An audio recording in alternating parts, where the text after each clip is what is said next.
வேட்டையின் திருவிழா கோலாகலமாக நடைபெற்றுக்கிட்டு இருக்கு. ஒரு பக்கம் இன்ஸ்டாகிராமில் மனசிலாயோ பாட்டு 5,25,000க்கும் மேற்பட்ட ரீல்ஸை தாண்டி போயிட்டுருக்கு. அதுமாரி வேட்டையின் ப்ரிவ்யூவாக இருக்கட்டும், மனசிலாயோ லிரிக்கல் வீடியோவாக இருக்கட்டும், வேட்டையின் ஹண்டர் எல்லாமே சூப்பராக போயிட்டுருக்கு. இப்போது மதுரை ஃபேன்ஸை தொடர்ந்து தூத்துக்குடி மாவட்ட தலைமை ரஜினிகாந்த் ரசிகர் நற்பணி மன்றம் அதிரடியாக இப்போ வேட்டையனுடைய கொண்டாட்டத்தை ஆரம்பிச்சிட்டாங்க. நீங்கள் ஸ்க்ரீனில் பார்க்கலாம். தூத்துக்குடி ஃபுல்லாக அந்த வேட்டையனுடைய போஸ்டர்ஸ்லாம் ஒட்டி அதகலம் பண்ணிகிட்டு இருக்காங்க. தூத்துக்குடி சூப்பர் ஸ்டாருடைய ஃபேன்ஸ்லாம் எல்லா இடத்துலையுமே இப்போ கொஞ்சம் கொஞ்சமாக வேட்டையனுடைய இந்த திருவிழாவை வந்து ஆரம்பிச்சிட்டாங்க. இன்னொரு பக்கம் திருச்சியில் அங்கே சூப்பராக ப்ரொமோஷன், இப்போ வேட்டையனுடைய ப்ரொமோஷன் வந்து இன்றைக்கி ஆரம்பிச்சிருக்கு. ரக்ஷனும் துஷாரா விஜயன் இவங்க 2 பேரும் திருச்சியில் வேட்டையனுடைய ப்ரொமோஷனில் வந்து இப்போது கலந்துக்க ஆரம்பிச்சிருக்காங்க. இது லைக்கா ப்ரொடக்ஷன்ஸ் இன்றைய தினம் வந்து அதிகாரப்பூர்வமாக தங்களுடைய ட்விட்டர் பக்கத்தில் அறிவிச்சிருக்காங்க.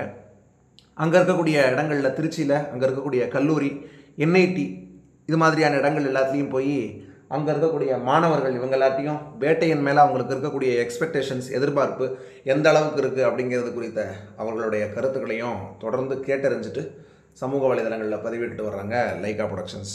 இப்படி லைக்கா ப்ரொடக்ஷன்ஸே ரொம்ப தீவிரமாக இறங்கிட்டாங்க. ஏன்னா லைக்கா ப்ரொடக்ஷன்ஸ் மேலே இப்போ ரொம்ப குற்றச்சாட்டு இருந்தது சூப்பர் ஸ்டாருடைய ஃபேன்ஸ் தரப்பில்.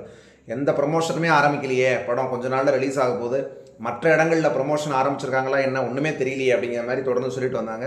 இப்போது ஆரம்பிச்சிட்டாங்கன்னே சொல்லலாம். அது மட்டும் இல்லாமல் இப்போ சூப்பர் ஸ்டாரு சென்னை திரும்பியிருக்காரு. சூப்பர் ஸ்டார் சென்னை திரும்பினதுக்கான காரணமாக கூட இது இருக்கலாம். கண்டிப்பாக வேட்டையனுடைய ப்ரொமோஷன்ஸ் ஒவ்வொரு ஸ்டேட்லேயும் போய் அங்கே ப்ரெஸ் மீட்டில் வந்து ப்ரொமோஷனுக்காக வந்து போய் பேசணும், கலந்துக்கணும் அப்படிங்கிறதுனால கூட சூப்பர் ஸ்டார் இப்போ சென்னை திரும்பியிருக்கலாம். இது அடுத்தடுத்த நாட்களில் நமக்கு தெரிய வரும். இன்றைய தினம் சென்னை திரும்பின உடனே விமான நிலையத்தில் சூப்பர் ஸ்டார் பேசும்போது நிறைய எக்ஸ்பெக்டேஷன் இருக்குது வேட்டையன் மேலே. அந்த எக்ஸ்பெக்டேஷனை மீட் பண்ணணும், கண்டிப்பாக எல்லாருடைய எதிர்பார்ப்பையும் வேட்டையன் பூர்த்தி செய்யுங்கிற நம்பிக்கை எனக்கு இருக்குது அப்படின்னு தெரிவிச்சிருக்காங்க செய்தியாளர்கள் மத்தியில். அதுமாதிரி அங்கே வந்த குழந்தை ரசிகர்கள், குட்டி குட்டி சூப்பர் ஸ்டாருடைய ஃபேன்ஸ் எல்லாரோடையும் ஃபோட்டோ எடுத்துக்கிட்டாங்க ரஜினி அவர்கள். அதற்கான வீடியோஸ்லாம் நம்ம போன வீடியோஸில் நம்ம போட்டிருக்கோம். போய் பார்க்காதவங்க செக் பண்ணி பாருங்கள். அதுமாதிரி டிஜே ஞானவேல் அவர்கள் ஆனந்த விகடனில் கொடுத்துருக்கக்கூடிய அந்த ஃபுல் இன்டர்வியூ வேட்டையன் குறித்து அது பற்றி ஒரு வீடியோ நம்ம சேனலில் அப்லோட் பண்ணியிருக்கோம். அதையும் போய் பார்க்காதவங்க போய் செக் பண்ணி பாருங்கள். கண்டிப்பாக ஒரு கண்டென்ட் ஓரியன்ட் மூவியாக தான் வேட்டையன் வந்து இருக்க போகுது. இதில் சூப்பர் ஸ்டாருடைய ஃபேன்ஸ்க்கான விஷயங்களும் இருக்கும், ட்ரீட்டும் இருக்கும்.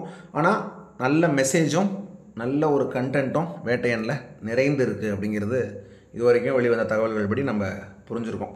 சந்தேகமே இல்லை. நீங்கள் இப்போது தூத்துக்குடி ஃபேன்ஸ் சூப்பராக கொண்டாடிட்டு இருக்காங்க. பொள்ளாச்சியிலையும் சூப்பராக கொண்டாட்டங்கள் போயிட்டுருக்கு. மதுரை ரசிகர்கள் சொல்லவே வேணாம் ஆரம்பிச்சிட்டாங்க. திருச்சியில் ஆரம்பிச்சிட்டாங்க. எல்லா இடங்கள்லையும் வேட்டையன் களகட்ட ஆரம்பிச்சிருச்சு. உங்களுடைய பகுதிகளில் எந்த அளவுக்கு இருக்குது வேட்டையன் திருவிழா ஆரம்பிச்சிருக்கு அப்படிங்கிறத கீழே கமெண்ட் பண்ணுங்கள். அடுத்தடுத்த வீடியோக்களில் வேட்டையன் குறித்த பல்வேறு அப்டேட்ஸோடு சந்திப்போம். நன்றி, வணக்கம்.